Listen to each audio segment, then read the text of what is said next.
बातचीत की जाए, कोई मीडिएशन करा रहे हैं या सिर्फ बच्चों के लिए कॉल की? देखिए, दो तीन चीजें शिवा साहब, इसमें सब स्टैंड लिया है कि भैया पहले लड़ाई को रोको। हमने ना इनका साथ दिया ना उनका साथ दिया, किसी एक का साथ देना मतलब लड़ाई बढ़ाना। हमने साथ दिया, हमने कहा कि प्राइम मिनिस्टर मोदी ने यूक्रेन के प्रेसिडेंट जेलेंस्की से बात की। 35 मिनट तक ये बातचीत चली। उसमें क्या ऑफिशियल स्टेटमेंट में यह था कि हमारे स्टूडेंट्स को इवैक्यूएट करवाने में हेल्प करने के लिए थैंक्स, और हमारे स्टूडेंट्स को बाहर निकलवाने की बात हुई। उससे पहले प्राइम मिनिस्टर मोदी ने रशिया के प्रेसिडेंट व्लादिमीर पुतिन से बात की। अगर दोनों लीडर्स से सेम डे बात हो रही है और 35 मिनट तक बात हो रही है, तो काफ़ी कुछ क्लियर हो जाता है कि इंडिया मीडिएशन कर रहा है। और इंडिया मीडिएशन कर रहा है तो ये इंडिया का इंटरनेशनल क्लाउड ही है जो कि mediation is one of the most powerful and respected leaders of the world. You know that you have special, privileged, strategic partnership with Russia. I don't know how many world leaders Putin may listen to, but the status of Modi ji makes me hopeful that in case of his strong voice, Putin at least should think of. कि ambassador क्यों ये बात कर रहे होते हैं कि यार मोदी जी एक बड़े लीडर हैं। ये बात तो इमरान खान साहब के बारे में भी कह सकते थे, क्योंकि इमरान खान साहब जब पहले भी गए थे उस वक्त भी मुलाकात हुई, लेकिन ऐसा कोई स्टेटमेंट हमने नहीं देखा। लेकिन वहां उनके एम्बेसडर ने ये बात क्यों की? उन्होंने क्लियर कट कहा कि भाई आपकी बड़ी क्लोज दोस्ती है रशिया के साथ, व्लादिमीर पुतिन के साथ, आपका आना जाना है, वो आपकी बात सुनते हैं। ये अमेरिका से नहीं कही ये बात उन्होंने, और मोदी जी से कह रहे हैं।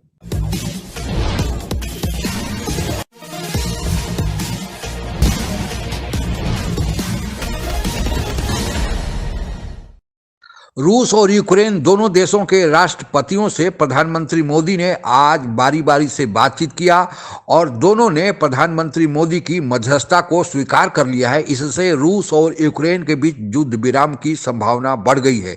भारत का मध्यस्थ के रूप में चुना जाना भारत का अंतर्राष्ट्रीय स्तर पर बढ़ रहे असरो रसूख को दर्शाता है। पाकिस्तानी मीडिया सहित पूरे विश्व की मीडिया में भारत की इस कदम की प्रशंसा की जा रही है। आइए आप भी सुने। बातचीत की जाए, कोई मीडिएशन करा रहे हैं या सिर्फ बच्चों के लिए कॉल की? देखिए, दो तीन चीजें शिवा साहब, इसमें सब स्टैंड लिया है कि भैया पहले लड़ाई को रोको। हमने ना इनका साथ दिया ना उनका साथ दिया, किसी एक का साथ देना मतलब लड़ाई बढ़ाना। हमने साथ दिया, हमने कहा। प्राइम मिनिस्टर मोदी ने यूक्रेन के प्रेसिडेंट जेलेंस्की से बात की। 35 मिनट तक ये बातचीत चली। उसमें क्या ऑफिशियल स्टेटमेंट में यह था कि हमारे स्टूडेंट्स को इवैक्यूएट करवाने में हेल्प करने के लिए थैंक्स, और हमारे स्टूडेंट्स को बाहर निकलवाने की बात हुई। उससे पहले प्राइम मिनिस्टर मोदी ने रशिया के प्रेसिडेंट व्लादिमीर पुतिन से बात की। अगर दोनों लीडर्स से सेम डे बात हो रही है और 35 मिनट तक बात हो रही है, तो काफ़ी कुछ क्लियर हो जाता है कि इंडिया मीडिएशन कर रहा है। और इंडिया मीडिएशन कर रहा है तो ये इंडिया का इंटरनेशनल क्लाउड ही है जो कि मीडिएशन करवा रहा है। प्राइम मिनिस्टर मोदी की पर्सनल प्रेस्टीज है, प्राइम मिनिस्टर मोदी की पर्सनल रेपो है जो कि मीडिएशन करा रहा है। पहले भी प्राइम मिनिस्टर मोदी के कहने पर युद्ध विराम हुआ था, कॉरिडोर दिया गया था बच्चों को बाहर निकलने के लिए, लोगों को बाहर निकलने के लिए। साथ में यूक्रेन के एम्बेसडर ने यह बोला था कि मोदी जी बहुत बड़े लीडर हैं और मोदी जी की पावर वर्ल्ड में मानी जाती है, इसलिए उनको मीडिएट करना चाहिए। तो प्राइम मिनिस्टर मोदी ने उनकी रिक्वेस्ट पे बात की है। कि एम्बेसडर क्यों ये बात कर रहे होते हैं कि यार मोदी जी एक बड़े लीडर हैं। ये बात तो इमरान खान साहब के बारे में भी कह सकते थे, क्योंकि इमरान खान साहब जब पहले भी गए थे उस वक्त भी मुलाकात हुई, लेकिन ऐसा कोई स्टेटमेंट हमने नहीं देखा। लेकिन वहां उनके एम्बेसडर ने ये बात क्यों की? उन्होंने क्लियर कट कहा कि भाई आपकी बड़ी क्लोज दोस्ती है रशिया के साथ, व्लादिमीर पुतिन के साथ, आपका आना जाना है, वो आपकी बात सुनते हैं। ये अमेरिका से नहीं कही ये बात उन्होंने, और मोदी जी से कह रहे हैं। 2000 दफा इख्तिलाफ कर सकते हैं, मैं कर सकता हूं सर, लेकिन उनकी लैंग्वेज में हमने आज तक गालिबन उनको 7 या 8 साल आई थिंक सो हो रहे हैं, if I am not wrong, मतलब एक टेन्योर तो उन्होंने पूरा किया, दूसरा टेन्योर उनका चल रहा है। इसमें उन्होंने अगर कोई बात लेट सपोज की भी है पाकिस्तान के हवाले से, तो वो बड़े नफी तुली जो लैंग्वेज जिसको कहा जाता है वो इस्तेमाल करते हैं। वो कभी नहीं कहते जी इमरान खान तो ये तो फलां तो ना। उनको पता है कि यार मैं इस तरह की लैंग्वेज यूज करने की मुझे कोई जरूरत ही नहीं है, मुझे जहां पे बात करनी है वो मैं कर सकता हूं और वो मैं करता हूं, और मुझे जहां पे इनको तकलीफ पहुंचानी है वो मैं पहुंचा सकता हूं। ये असल चीज होती है। देखिए सर, अमेरिका का अब भी नंबर 1 दुश्मन देखा जाए चाइना है, पर मैं आपको बताऊं चीमा साहब, एक दूसरा डॉक्टर है, चाइना से उन्हें डर क्यों नहीं लगता? उन्हें पता अगर चाइना पे सैंक्शन वैंक्शन लगाई जाए, अगर चाइना की इकोनॉमी को हट किया जाए, चाइना टूट जाएगा। उन्हें पता है चाइना का बहुत बड़ा प्लेयर है वर्ल्ड ट्रेड में, यूएसए नहीं है, ये सॉरी रशिया नहीं है, रशिया का 1.5% भी ग्लोबल ट्रेड में कंट्रीब्यूशन नहीं है, चाइना का बहुत बड़ा कंट्रीब्यूशन है। अगर चाइना पे सैंक्शन लगाओ तो चाइना तो टूट जाएगा।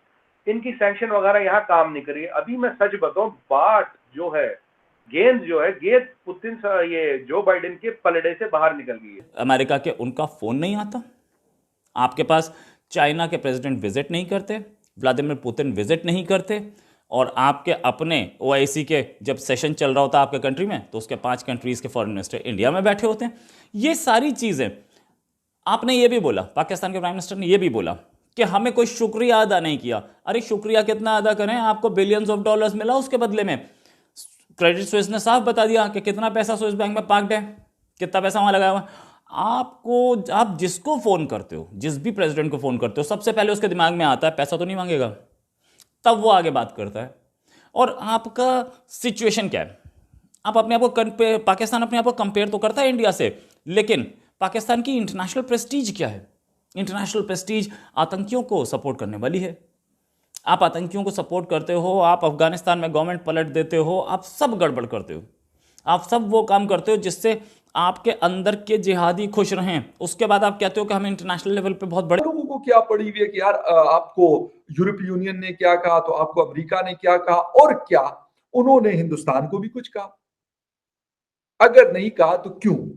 यहां पर ये पॉइंट सबसे इंपॉर्टेंट जो मुझे चीज समझ आ रही है और जो मैं समझाऊं, हम क्यों इस चीज को एज ए पॉजिटिविटी नहीं लेते? हम ये क्यों नहीं सोचते कि यार हिंदुस्तान को कुछ नहीं कहा? और ये मेरे ख्याल मेरे लास्ट 2 या 3 दिन पहले मेरी एक सोलो वीडियो में मैंने ये बात की थी कि मैंने कहा ये वाली धमकी यकीनन हिंदुस्तान को नहीं आई होगी।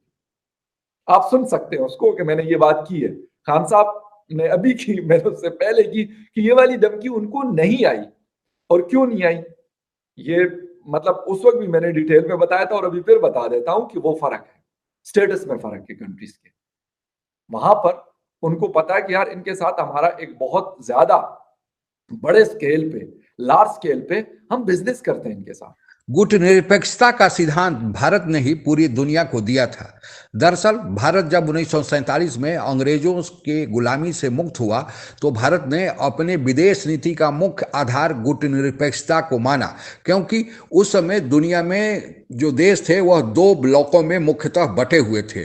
2 सुपर पावर उस समय थे, सोवियत संघ और दूसरा अमेरिका। दोनों सुपर पावर थे और इन्हीं सुपर पावर के बीच पूरे दुनिया के देश लगभग बटे हुए थे। लेकिन उस समय भी भारत ने अपने को गुटनिरपेक्ष रखा, यानी न किसी से ज़्यादा दोस्ती और न ही किसी से ज़्यादा दूरी, यानी बराबर का संबंध बनाए रखा। हालांकि उस समय कहा जाता है कि सोवियत संघ के तरफ भारत का झुकाव ज़्यादा था और सोवियत संघ ने खुलकर भारत की मदद भी की थी। और मदद 1971 में सोवियत संघ ने इतना कर दिया कि अमेरिका सहित जितने भी बड़े देश थे वे पाकिस्तान के साथ थे, लेकिन अकेला सोवियत संघ था जो 1971 बांग्लादेश के युद्ध में भारत के साथ खड़ा रहा। और उसी सोवियत संघ की मदद के बल पर भारत ने पाकिस्तान को 2 टुकड़े में कर दिया और एक नए बांग्लादेश का जन्म हुआ। लेकिन 1991 में सोवियत संघ टूट गया और कुल 15 देशों में बटा।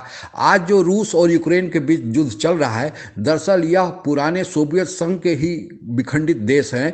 1991 के पहले यूक्रेन और रूस दोनों सोवियत संघ के ही देश थे। आज उन्हीं दोनों देशों के बीच सीमा विवाद के चलते और कुछ अन्य कारणों के चलते आपस में युद्ध चल रहा है। भारत गुटनिरपेक्षता के सिद्धांत पर आज भी 1991 के बाद भी चल रहा है। 1991 के बाद पूरी दुनिया में अकेला अमेरिका सुपर पावर बचा। पूरी दुनिया के देश अमेरिका के पिछलग्गू बन गए, लेकिन भारत तब भी गुटनिरपेक्षता के नीति पर चल रहा है और चलता रहेगा। हालांकि अब कहा जाता है कि सोवियत संघ के टूटने के बाद भारत का थोड़ी दूरी रूस से बढ़ी और अमेरिका की तरफ जाने लगा, और उसका मुख्य कारण यह था कि अब सोवियत संघ के बाद चूंकि अकेला अमेरिका सुपर पावर बचा था, तो अब उस कुर्सी पर जो सोवियत संघ ने सुपर पावर की कुर्सी खाली की थी, उस पर चीन की नज़र थी, क्योंकि चीन भी अपने को आर्थिक और सामरिक दृष्टि से समृद्ध कर चुका था और वह अपनी दावेदारी ठोक रहा था कि वह भी सुपर पावर हो। चूंकि चीन भारत की तरफ आंखें गड़ाए बैठा था और चीन की नज़र भारत की तरफ बहुत खराब धीरे धीरे होने लगी, और 2019 में तो ऐसी स्थिति आई कि फिर गालवान घाटी में चीन ने अकारण भारत के पीठ में खंजर भी घोंप दिया। तब से भारत ने थोड़ा सा चीन से दूरी बनाई, और चूंकि चीन का विरोध अमेरिका भी कर रहा था, इसलिए कहा जाता है कि भारत अमेरिका की ओर थोड़ा ज़्यादा झुकने लगा, और फिर इसी कारण के चलते चीन पर लगाम लगाने के चलते ही क्वाड का गठन भी हुआ, जिसमें अमेरिका, भारत, ऑस्ट्रेलिया और जापान है। तो हालांकि यह थोड़ा झुकाव समय के साथ परिस्थितियों के अनुसार होते रहता है, लेकिन भारत अब भी अपने कूटनिरपेक्ष नीति पर चल रहा है, और यही कारण है कि पूरे विश्व का भरोसा भारत पर बढ़ा है। और रूस और यूक्रेन, रूस एक अपने गुट में है, पहले से ही कम्युनिस्ट ब्लॉक का हिस्सा है, और यूक्रेन को अमेरिका सहित सारे यूरोपियन देश समर्थन दे रहे हैं, यानी वह अमेरिकन ब्लॉक में है। लेकिन दोनों भारत से ही मध्यस्थता की गुहार लगाए हैं, और भारत मध्यस्थता की भूमिका स्वीकार करके युद्ध विराम की ये पहला काम हो कि युद्ध विराम हो और फिर मामले को सलटाया जाए। यह भारत के लिए यह भूमिका मिली है, बड़े गौरव की बात है, और हमें अपने देश पर गौरव है। आज के लिए बस इतना ही। जय हिंद। आप अगर हमसे जुड़ा रहना चाहते हैं तो कृपया मेरे चैनल को सब्सक्राइब करें तथा बेल आइकन भी दबा दें, ताकि नई वीडियो की जानकारी तुरंत आप तक पहुंच जाए। धन्यवाद। जय हिंद।